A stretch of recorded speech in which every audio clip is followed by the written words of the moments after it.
Are you ready to dive into the world of cybersecurity, but you don't know where to start? Well, imagine having a powerful, beginner-friendly tool right at your fingertips that not only teaches you the basic skills of a cybersecurity analyst, but also sets you up for success in the real world. Sounds too good to be true? Well, it's not. Meet Wazo, the ultimate cybersecurity tool for beginners that is trusted by industry experts around the globe. And in this video, we're not just going to talk about Wazo, we're going to show you how to use it for a hands-on cybersecurity analyst project that is going to give you the skills to stand out when you're applying for jobs. And whether you're looking to start out or just sharpen your skills, because by the end of this video, you're going to be able to go step by step to set up Wazo and get this project under your belt and take that first step towards a cybersecurity career. And the best part, you don't need to be a coding wizard to get started. So let's get into it. Hey, my name's AJ and I've been in cybersecurity for the last 8 years. And on this channel, we teach all things cybersecurity for beginners. So first up then, what actually is Wazo? So Wazo is actually an open source threat detection and response platform. But within that, it has an open source SIEM and an open source endpoint detection system. So security information event management system, so a SIEM. Effectively what a SIEM is, so from a high level, is a tool that most cybersecurity analysts are using on a daily basis. It usually has a log management system. Those logs from all devices that are on a network. So imagine a computer network filled with devices, things such as servers, laptops, firewalls, endpoint detection agents, endpoint detection systems placed on these laptops. They send logs to the open source SIEM, which in this case is Wazo. Wazo then has a set of rules, which are called correlation rules. Those rules then are looking for malicious activity in these logs. Then these rules, when they detect the malicious activity, they'll generate alerts and send to future analysts like yourself to review. And as an analyst then, what you'll be doing is either closing it out as a false positive, which means it's not malicious, and then you want to improve the correlation rule.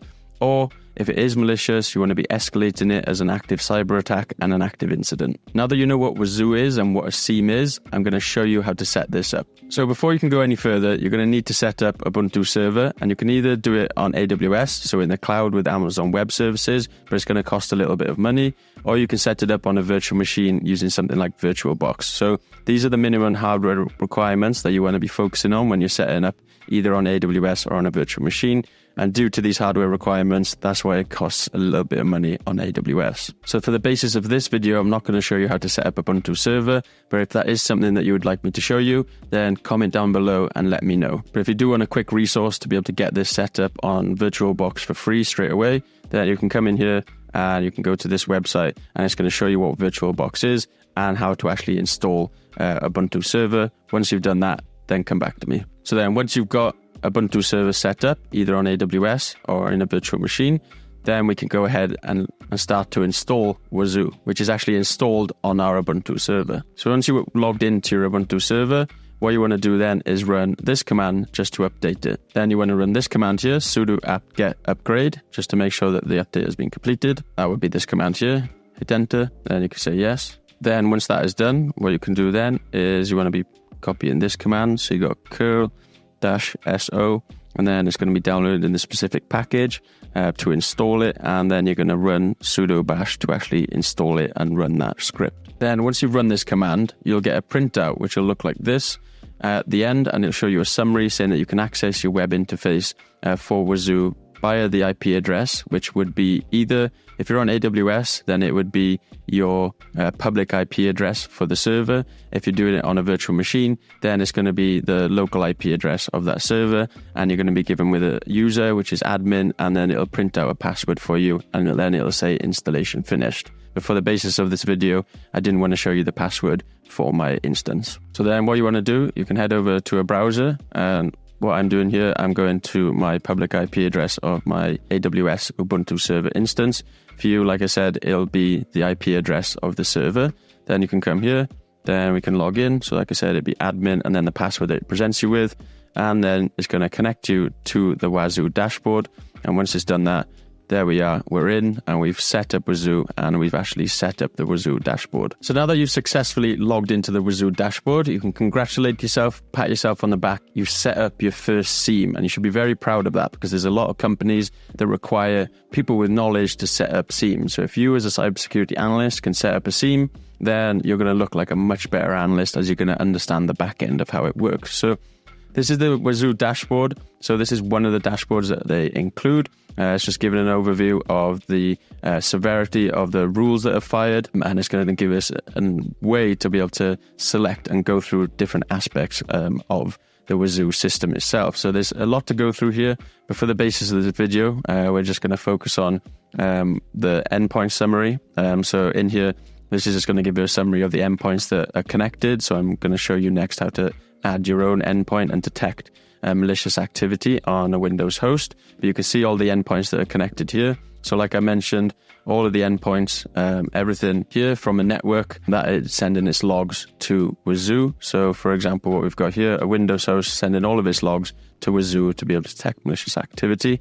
And to be able to detect malicious activity, like I said, they're correlation rules. These are the rules in here. So all of these rules have been written in an attempt to detect malicious activity. So for example, clearing the Windows event log, if that was to happen, an alert would be generated.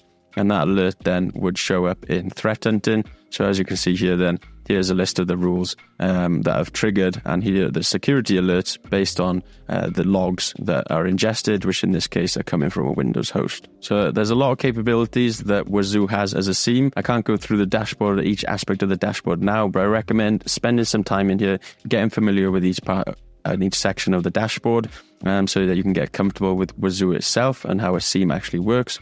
But now what I'm going to show you next is how to actually add an endpoint agent onto a Windows host to be able to detect malicious activity. So now that we've got our Wazo dashboard set up, you've become familiar with the dashboard itself, it's now time to do some endpoint detection response. And to be able to do that, you need to come into the endpoint section, so endpoint summary. And then once you get in there, you're going to go deploy a new agent.